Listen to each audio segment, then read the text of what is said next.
Romanos 12, 1 e 2.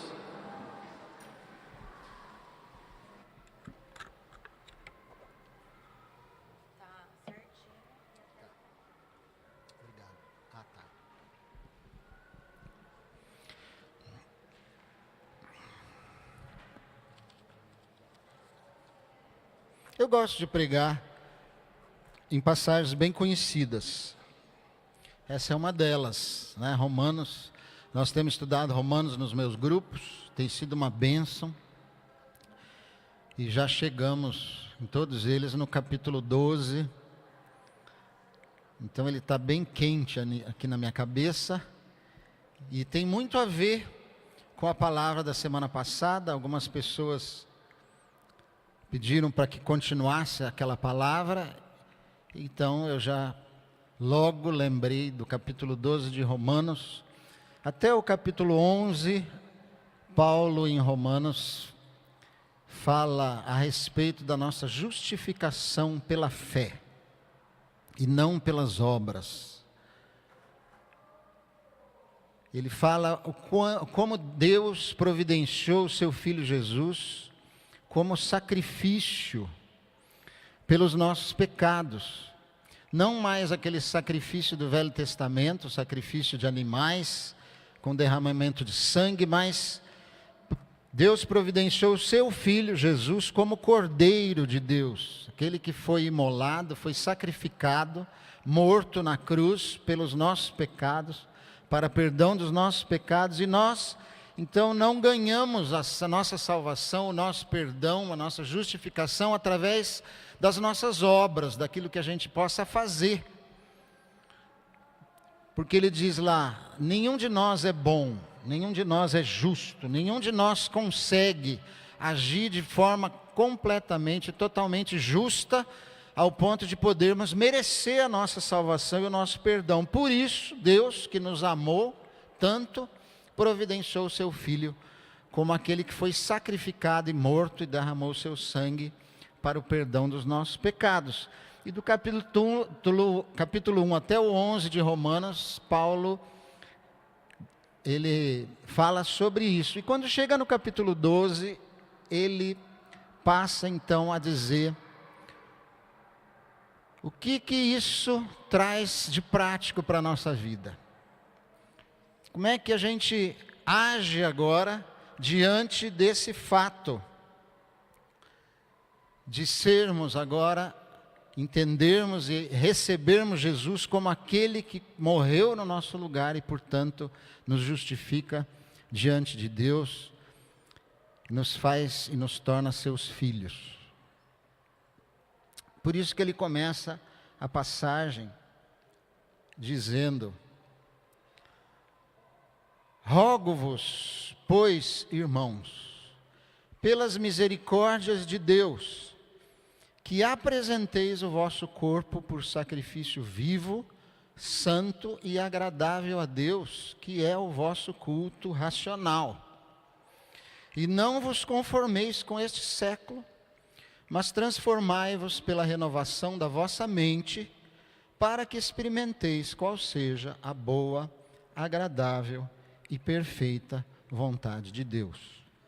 Amém? Nós vamos falar em cima desses dois versículos e vamos ficar nessa passagem.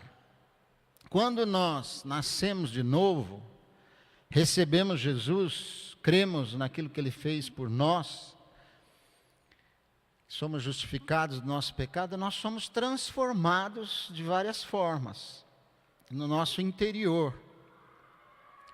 Nós passamos a ter um novo entendimento da nossa vida, do nosso propósito, dos nossos alvos.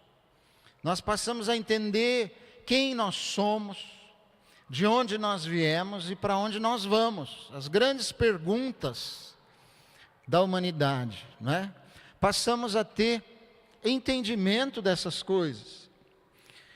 Passamos a ter consciência que nós somos pecadores e que precisamos do perdão de Deus, e que precisamos da ação do Espírito em nossa vida.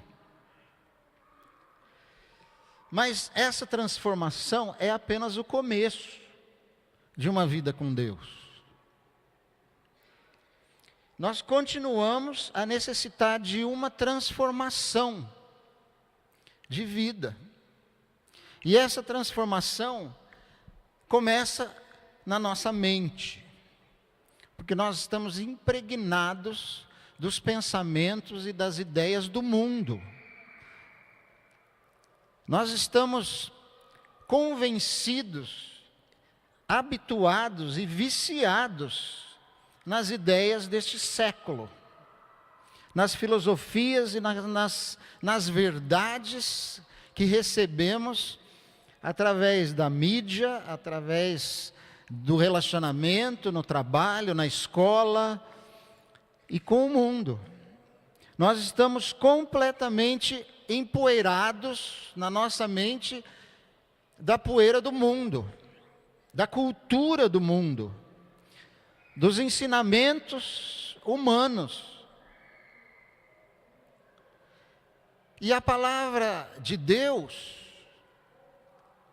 a palavra da cruz, como Paulo diz lá em 1 Coríntios, é loucura para o mundo. A vida com Deus, aquilo que nós temos que aprender agora a viver na prática, as verdades de Deus são loucura para o mundo. Você quer ver, por exemplo, a cruz. Quando você diz, para você ser perdoado, você precisa crer em Jesus que morreu na cruz. Isso é loucura para o mundo, não tem sentido. O dízimo, quando você diz que paga o dízimo à igreja, isso é loucura para o mundo. Vocês mulheres, esposas que dizem que são submissas aos seus maridos, isso é loucura para o mundo. Você jovem que diz que quer se guardar casto, puro, virgem até o casamento, isso para o mundo é loucura. É ou não é? Quando você diz que Jesus ensinou que se alguém te der um tapa na sua face, você dá outra face, isso é loucura. Quando Jesus diz que você deve tomar a sua cruz, negar-se a si mesmo, isso é loucura. Quando Jesus diz que felizes são os que choram, não tem lógica para o mundo. Que os primeiros serão os últimos e que aqueles que servem serão os maiores, não combina com as ideias do mundo. E nós, quando recebemos Jesus e conhecemos a Deus, a gente vem cheio, impregnado dessas ideias. E é por isso que Paulo está dizendo aí nessa passagem, eu focalizei ali em amarelo, transformai-vos pela renovação da vossa mente. Quando você se converteu, começou um processo que depende de você e de mim. Porque ele está dizendo, transformai-vos. É uma tarefa nossa. Já que agora nós temos um novo futuro, já que agora nós estamos debaixo da vontade de Deus, somos justificados, somos seus filhos, agora temos que nos transformar em filhos de Deus. Por isso que João diz que ele nos deu poder para sermos feitos filhos de Deus. Agora nós queremos ser filhos de Deus semelhantes ao seu Filho Jesus. Amém? Essa é a tua vontade? De ser parecido com Jesus? Eu quero ser parecido com Jesus. Estou longe disso ainda. O Bilão então nem se diga. Mas eu estou caminhando para lá. Cada vez que eu caio, cada vez que você cai, você se levanta. Tem outro irmão para ajudar. Não é? É de glória em glória. Nós vamos sendo transformados à imagem do nosso Senhor Jesus. Amém? E nós vamos chegar lá, no céu. Por isso que lá chama céu. Porque todo mundo, até o Bilão, vai ser parecido com Jesus. Glória a Deus. Até você e eu, que somos Quem diz isso não sou eu, é o Nelson Bomilcar, que somos uma porcaria. Vamos nos tornar semelhantes a Jesus. Já pensou você se relacionar com pessoas que são parecidas com Jesus? É o céu. É aquilo que nós estamos querendo, esperando que o Brasil se torne amanhã, mas não vai se tornar. Pode melhorar um pouco. Amém.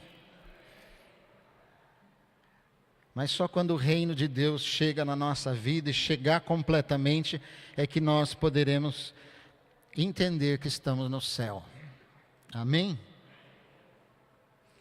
Então nós temos que nos transformar pela renovação da nossa mente. Temos que deixar de pensar como o mundo pensa e passar a pensar e a ter os pensamentos de Deus, que nós já vimos são contrários aos pensamentos do mundo. Então, esses pensamentos estão na sua palavra, nos seus ensinamentos. Esses são os pensamentos que nós precisamos incutir na nossa mente agora, para que possamos ser transformados. Existe um longo e difícil caminho até chegarmos a ser totalmente loucos de Deus. Agirmos da forma louca que Deus quer que nós hajamos. Muitas formas de pensar que trazemos têm que ser trocadas por outras completamente opostas. E isso não é um processo fácil. Não é.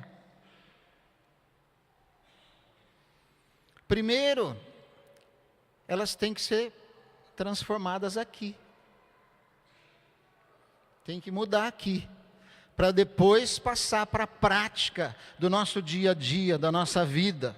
Nós precisamos substituir as mensagens características desses tempos modernos, e que vêm através da mídia, das conversas, da escola, do trabalho. Isso tudo tem que ser transformado pelos ensinamentos bíblicos, pelos princípios bíblicos, pelos valores bíblicos, e que por mais antigos que eles sejam, eles não mudam. A palavra de Deus não muda, ela sempre é a mesma.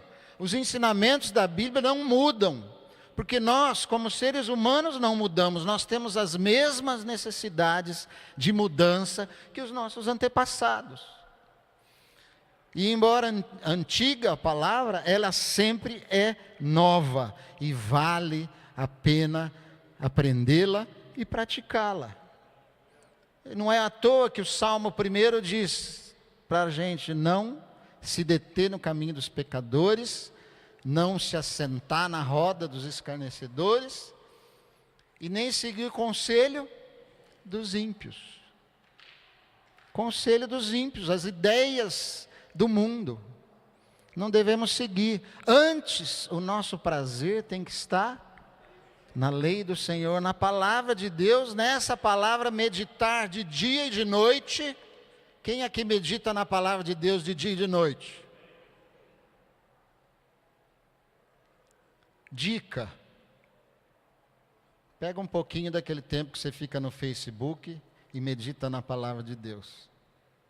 Podia ter ficado sem essa, né? Presta atenção, é a palavra de Deus. Aquele que medita na sua palavra dia e noite será bem sucedido no que fizer. Será bem sucedido naquilo que fizer. É o segredo do sucesso. Aquilo que você quer, que todo mundo quer, que o mundo quer, sucesso. Mas não, esse sucesso a gente não consegue através dos conselhos dos ímpios, mas da meditação na palavra de Deus. Aliás, meditação é uma coisa que a gente nem sabe bem fazer. Meditação não é sentar com as pernas cruzadas no chão e fazer assim e ficar... Oh. Meditação é você pensar os pensamentos de Deus, ruminar neles, pensar de novo, repensar neles, tentar colocá-los aqui na sua mente, na prática do seu dia a dia. Isso é meditar na palavra de Deus, é decorá-la.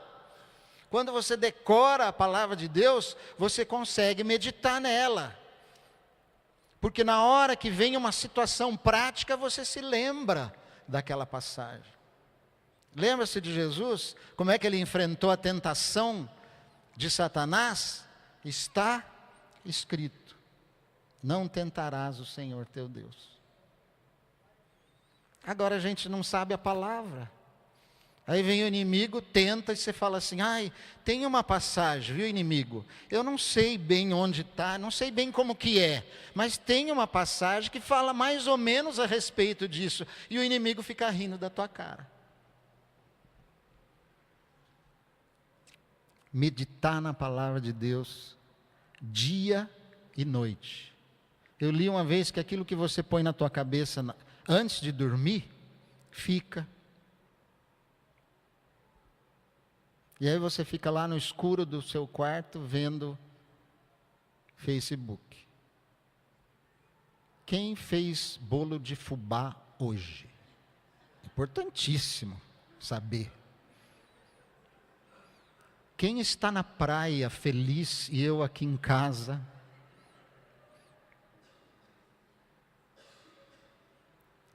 Leia a palavra de Deus antes de dormir. Durma com ela aqui, ó.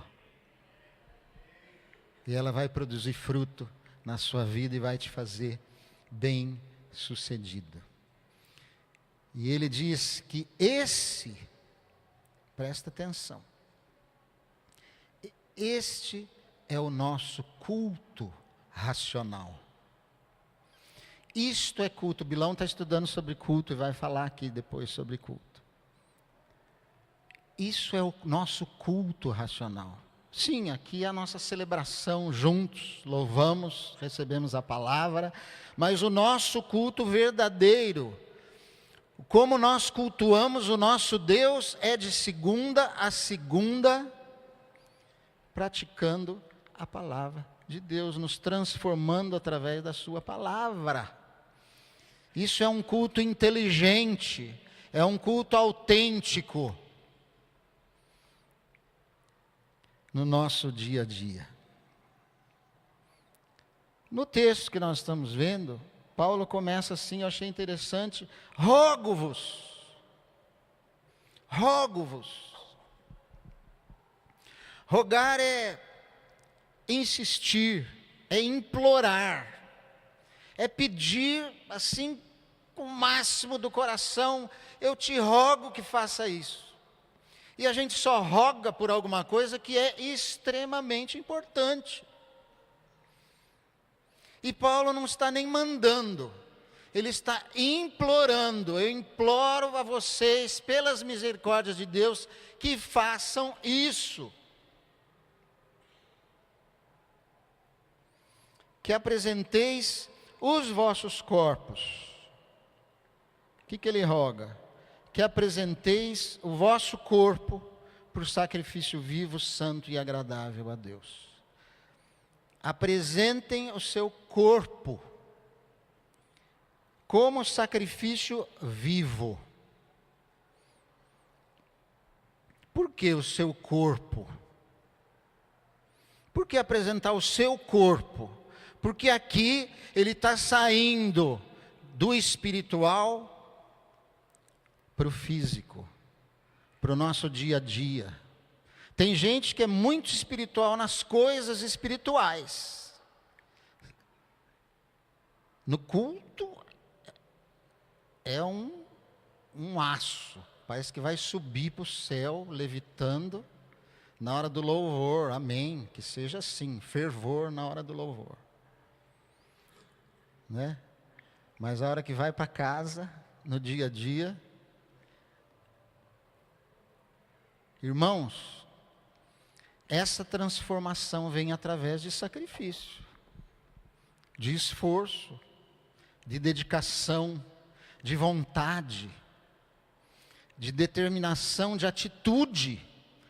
Eu quero ser transformado, estou transformando a minha mente, estou renovando a minha mente, estou pondo os ensinamentos de Jesus aqui, mas para serem praticados, para virem do meu espírito, que já está salvo, que já está sendo habitado pelo Espírito Santo de Deus, para virem para a prática do meu dia a dia, para que o meu corpo, o meu físico, a minha mente expressem a vontade de Deus, para que as pessoas vejam que o Evangelho é vivido na minha vida e sejam atraídos ao Senhor através disso. É o nosso testemunho.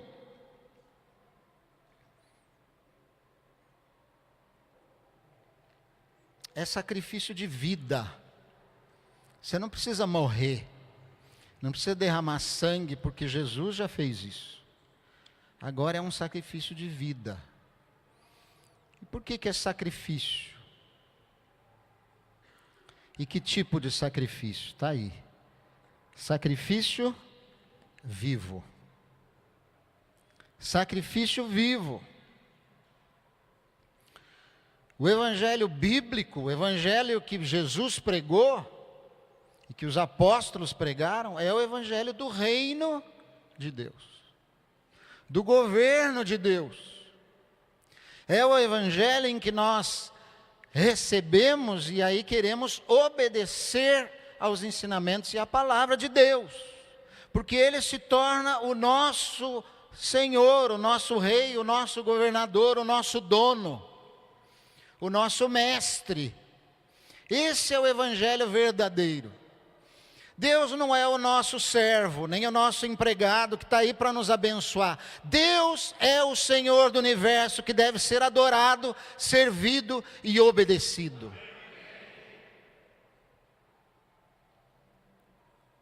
E obedecer a Deus, às vezes, para não dizer sempre, requer um certo sacrifício. Por quê? Porque, como nós já falamos, a sua palavra, os seus princípios vão ao contrário das coisas desse mundo. Não é fácil.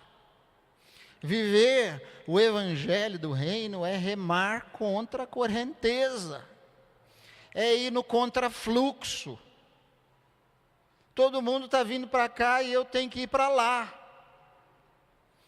Viver o evangelho do reino é entrar pela porta estreita e não pela larga, onde todo mundo está passando. E isso requer um certo sacrifício, mas é um sacrifício vivo. O evangelho do reino não é o evangelho só de benefícios, mas de benefícios e de responsabilidade. É o evangelho de bênçãos e de obediência. É o evangelho de privilégios, mas de serviço também. É compromisso sério com Deus, é temor, é levar Deus a sério, é uma aliança na qual nós nos comprometemos com Deus e com a sua igreja. E quando nós tomamos a ceia, nós renovamos essa aliança de obediência a Deus. Deus cumpre a sua parte, Ele é fiel. E nós devemos cumprir a nossa, sendo obedientes ao seu evangelho. E olha, irmãos, há uma intolerância muito forte nos dias atuais aos princípios do evangelho. Intolerância violenta contra aquilo no qual nós cremos, nos nossos valores. E por isso se torna muitas vezes difícil. Uma característica desse século vai completamente contra essa questão do sacrifício vivo. Porque um valor muito grande no nosso século é que tudo tem que ser prático, fácil, pronto, descartável. Os resultados devem ser imediatos. Eu não quero esperar. Quanto menos esforço, melhor. Tome o chá tal que em uma semana você emagrece 5 quilos.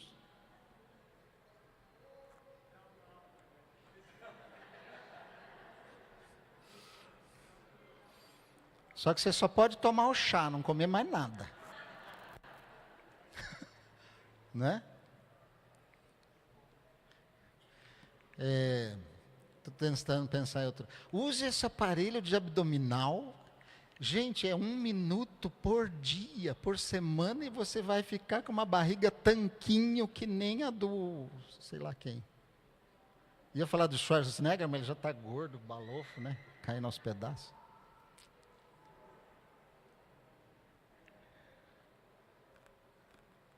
Esses dias eu vi um negócio que eu fiquei tentado, rapaz. Nossa.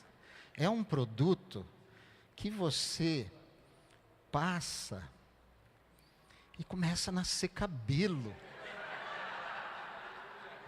É impressionante a foto que eles põem do cara careca, assim, depois a outra foto, assim, o cara tá com uma juba.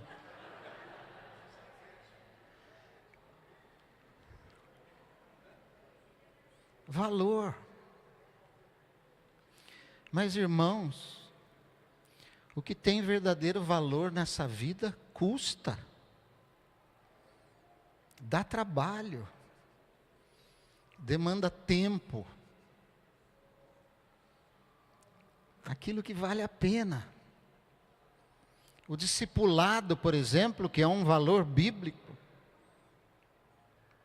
e que muitos hoje, porque estão impregnados com a ideia do mundo, não levam a sério. O discipulado dá trabalho, tem que ter compromisso, tem que ir toda semana, tem que ser prioridade, tem que estudar, tem que levar a sério, mas às vezes qualquer coisa desse mundo entra na frente do discipulado. Outro dia alguém me falou assim, eu queria fazer discipulado. Tá bom, quando que você pode? Pode alguma noite? Não, à noite eu não posso nenhuma. E durante a manhã? Não, de manhã eu estudo. Não, e à tarde? À tarde eu trabalho, não sei o quê. E no fim de semana? No fim de semana eu faço não sei o quê. Então, tá difícil. O que você faz da meia-noite às 6? Eu durmo.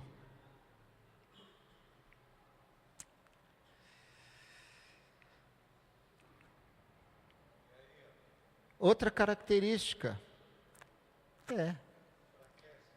desse século, essa é legal, eu já falei sobre isso aqui, é a infantilidade. Sabe, os jovens não querem crescer, eles vão ficando, que nem eu fiquei na minha casa até os 34 anos, não dependendo dos meus pais, mas aproveitando um pouco deles. Bastante, diz meu pai. Aliás, isso até hoje, né? Os jovens não querem assumir responsabilidades.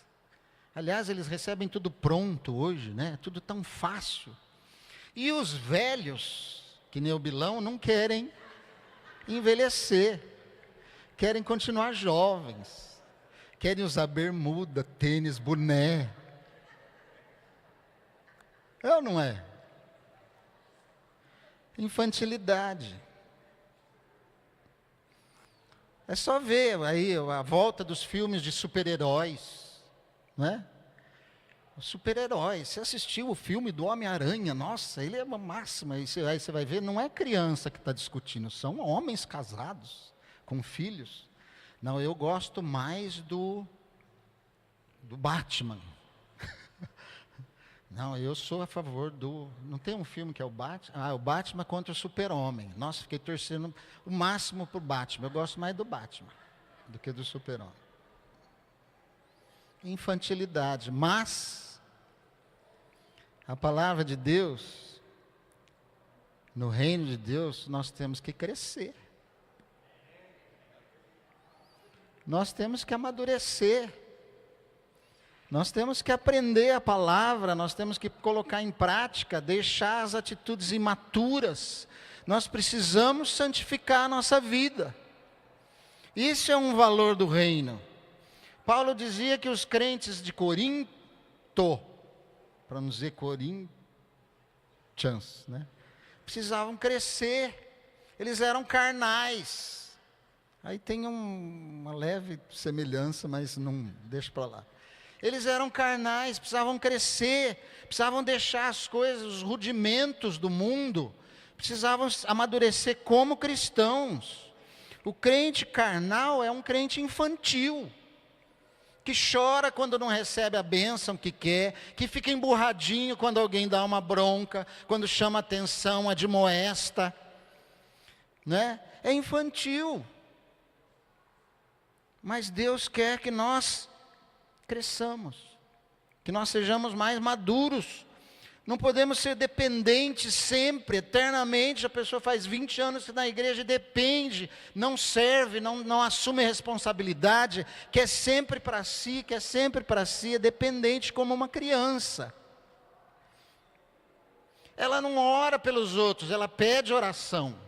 Ela não lê a palavra, ela ouve só.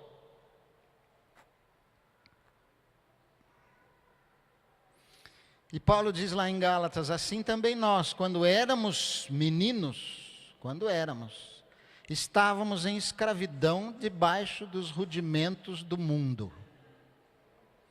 Ser um cristão, estar com a mente impregnada das coisas, das ideias, dos alvos, dos valores do mundo, é ser uma criança espiritual.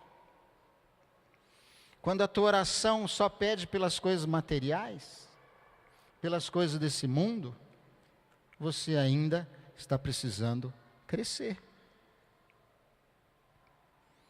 A outra característica desse século é a aparência.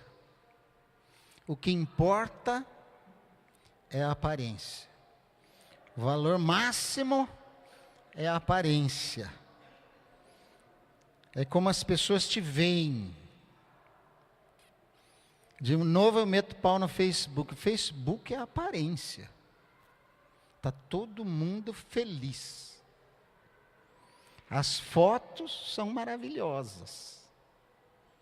É aquela foto que você tirou no dia do casamento do fulano, e as mulheres parecem atrizes de cinema. Eu vi uma outro dia e falei, quem é essa? Parece que eu conheço. Aí quando eu vi o nome em cima, eu falei, nossa, é a fulana.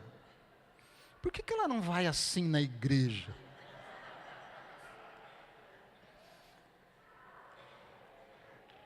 Linda, maravilhosa.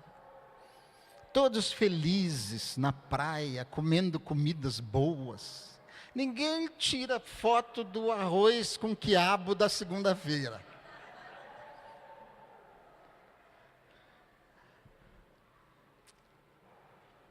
Aparência.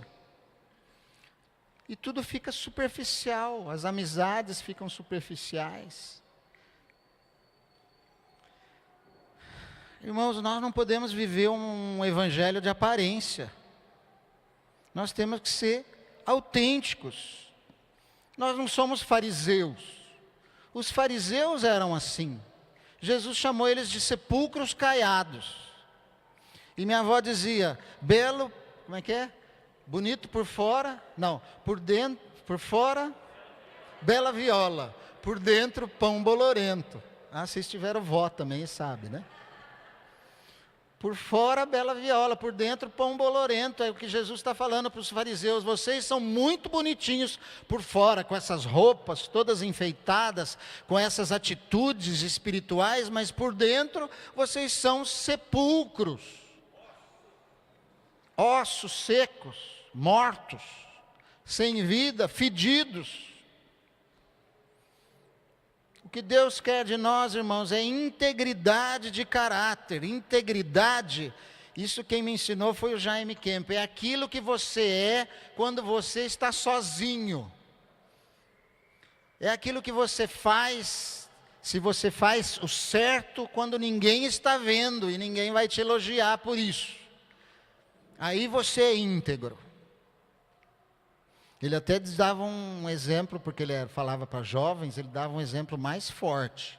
Ele falava assim, você ser íntegro, jovem, é você estar numa ilha, sozinho com a Gisele Bündchen, e ninguém vai ver, ninguém vai saber, você não vai ser visto por ninguém e é o que você faz com ela lá na ilha sozinho. Isso é ser íntegro de caráter. É quando ninguém está vendo, mas você sabe que Deus está vendo. Integridade é expressar as qualidades de Cristo na nossa vida e sermos autênticos na nossa fé. Contrário do valor do mundo. Tá bom, sacrifício vivo, mas o sacrifício deve ser santo. E a santidade requer conhecimento daquilo que é certo e daquilo que é errado. Daquilo que é puro e daquilo que é impuro. Daquilo que é pecado. E pecado é uma verdade que o mundo não suporta, ridiculariza. Você falar em pecado hoje, a pessoa dá risada na tua cara. E acha que você é um fanático religioso. Mas o grande problema nosso e da humanidade é o nosso pecado. E nós temos que falar sobre o pecado, nós temos que reconhecer o nosso pecado. Mas a característica desse século é que não existe pecado. Não existe certo e errado. Tudo é relativo. Tudo depende. Depende de você, daquilo que você acha, daquilo que você pensa. Não há verdades absolutas, grandes verdades, e se existem, as pessoas duvidam delas. Tudo é válido. O objetivo deu lugar ao subjetivo. E a tolerância e a diversidade são os grandes valores atuais.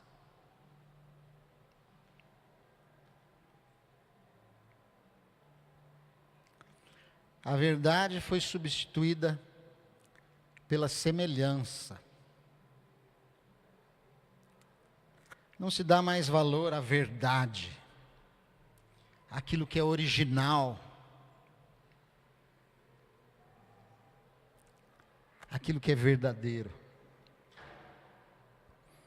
É só ver aí os discos piratas, os covers. Alguém me falou assim, outro dia eu fui assistir os Bee Gees, eu falei, nossa, é verdade, eles ressuscitaram? Não, era um cover. Ah, cover.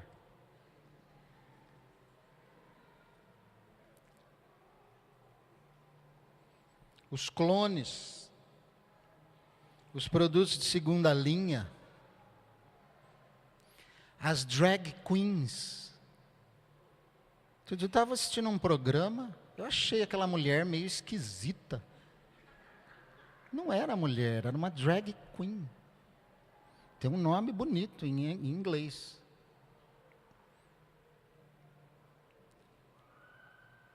E as pessoas aceitam, o mundo aceita. Está ficando normal, está ficando comum. Tudo é copiado. E olha, irmãos, eu já falei isso a semana passada, tem muito falso profeta por aí. Muita falsa doutrina. Coisas parecidas. Sabe, aquele parece, mas não é. Lembro quem tem mais de 50 anos, tinha uma propaganda assim, não lembro do que era. Parece, mas não é. Denorex, isso aí. Parece, mas não é. O que é Denorex? Negócio de cabelo? Cabelo? É do cabelo? Acho que Deus está falando sobre cabelo hoje.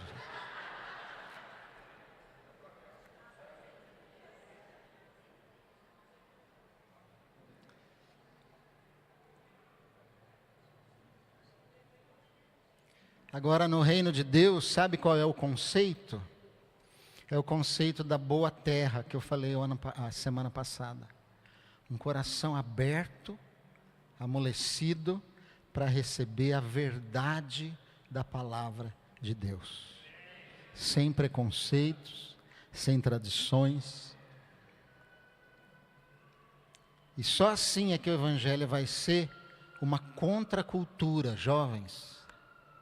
Só assim o Evangelho vai ser uma contracultura a isso que está aí, com poder de transformação na nossa vida.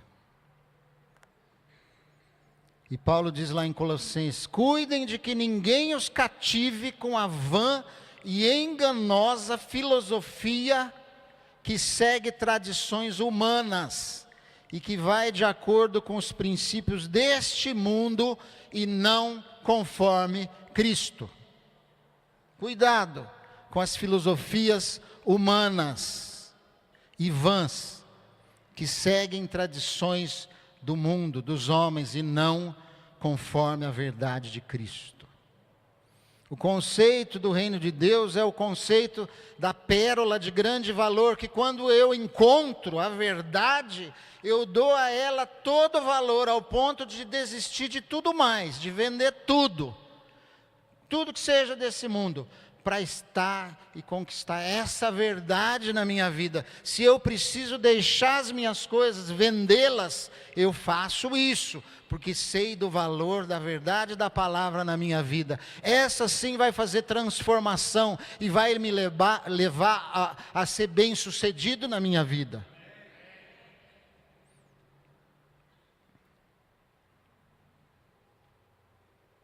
Mas esse sacrifício tem que ser agradável a Deus.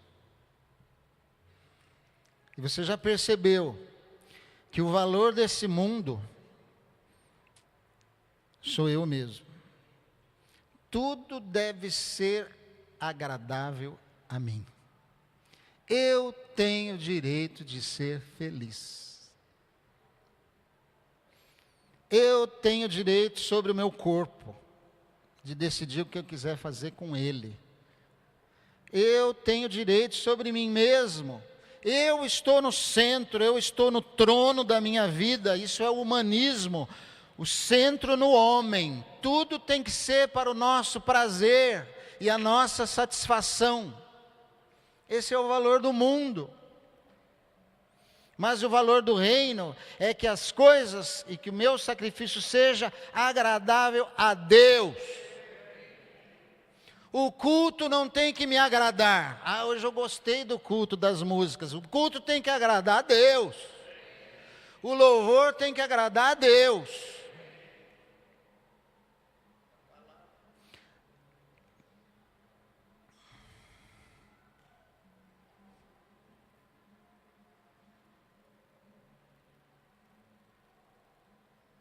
E olha, isso é um dos motivos porque pessoas às vezes saem de uma igreja e vão para... Às vezes, nem todas as vezes, mas muitas vezes saem de uma igreja e vão para outra porque lá é mais agradável a mim. Lá é mais perto. Lá está mais bonito. Lá... Bom, não vou dar detalhes para não... Mas é isso. As pessoas querem ser agradadas, elas querem um lugar bonito, cheio de gente, colorido, cheio de luzes. Ali é agradável a mim. Você precisa, onde estiver, em que ambiente for, aprender a agradar a Deus. Eu me lembro que eu cheguei na Inglaterra com a Lília. Saí daqui da missão e fui para uma igreja que no culto da manhã tinha aí em volta de, 16 pessoas, 18, 20 quando lotava, e os mais novos na igreja era eu e a Lília. E o louvor eram aqueles hinos de 1700 e pouco, bons, tocados por um homem que não era crente, ele era contratado para tocar, porque não tinha organista na igreja. Aí cantava aqueles hinos que alguns de vocês conhecem, que são bonitos, mas daquele jeito arrastado. Que segurança sou de Jesus.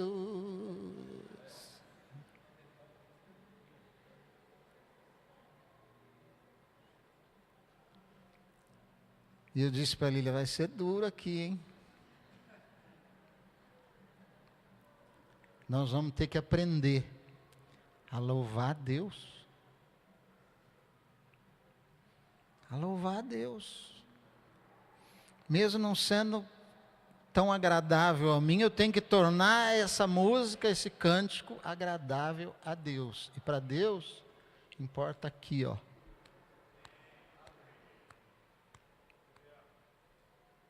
Não é fácil para nós, músicos, né? Não é fácil. Eu às vezes estou no mais espírito, assim, o Bilão começa a cantar com aquela voz dele assim, eu saio do espírito.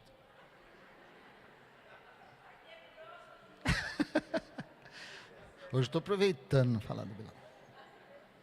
Deixa eu ir para frente, que tem que votar. Nossa, meu Deus, vamos lá. Então tudo tem que ser agradável, tudo tem que ser espetacular, tudo tem que ser bonito para que isso agrade a nós, tudo tem que ser divertido. Não tem que ser divertido. Isso aqui não é um parque de diversões, isso é o reino de Deus. Nós temos que libertar dessa ideia de que tudo tem que ser divertido, tem que ser gostoso. Diversão é diferente de felicidade. Feliz é aquilo que vem de dentro para fora, e divertido vem de fora para dentro.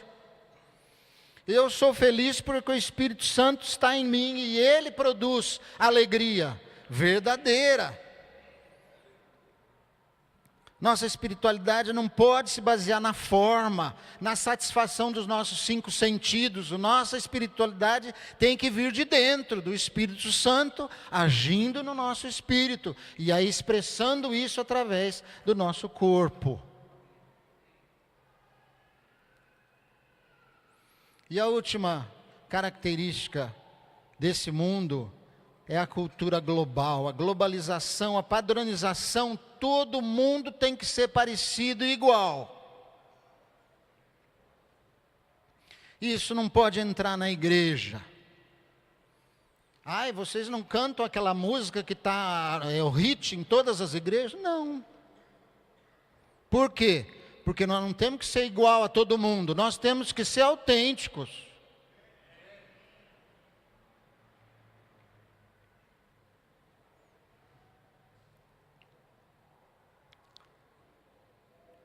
Nós não temos que ser padronizados, todo mundo parecido, com a mesma forma. Tudo tem que ser grande, mercado tem que ser hiper, shopping tem que ser enorme, igreja tem que ser mega.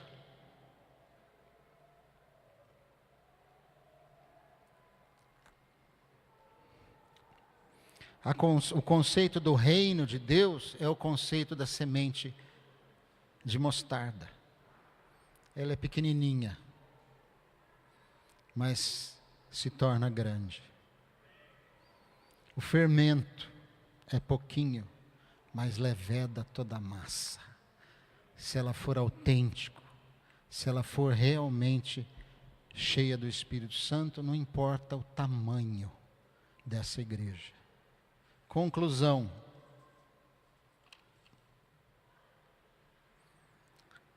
Façam isso, para que experimenteis qual seja boa, agradável e perfeita vontade de Deus. Semana passada eu terminei dizendo que não há lugar melhor, o Josa me lembrou isso durante a semana, ficou na mente dele, não há lugar melhor do que estar no centro da vontade de Deus. É isso que nós queremos, porque nós cremos que a vontade de Deus é boa. Tem gente que tem medo da vontade de Deus,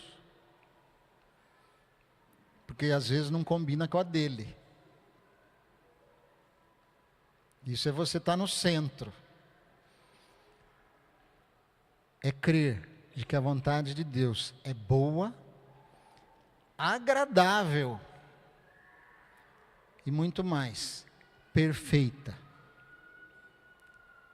Para experimentarmos a sua vontade é preciso nos transformarmos a sua imagem e nos tornarmos parecidos com Jesus. Para isso nós precisamos ser fortes e corajosos, porque nós estamos contra a maré. O discípulo nega-se a si mesmo, toma a sua cruz e segue Jesus. E aí, experimenta a sua boa, agradável e perfeita vontade de Deus. É compromisso, é determinação, é prioridade, é sacrifício, mas vale a pena. Vale a pena. Vale a pena, porque aí estaremos no centro da vontade de Deus. Amém? Vamos embora praticar isso? Sacrifício vivo, santo e agradável a Deus. Amém? tvcmc.com.br é o nosso canal para compartilhar o Evangelho do Reino de Deus e o senhorio de Jesus Cristo.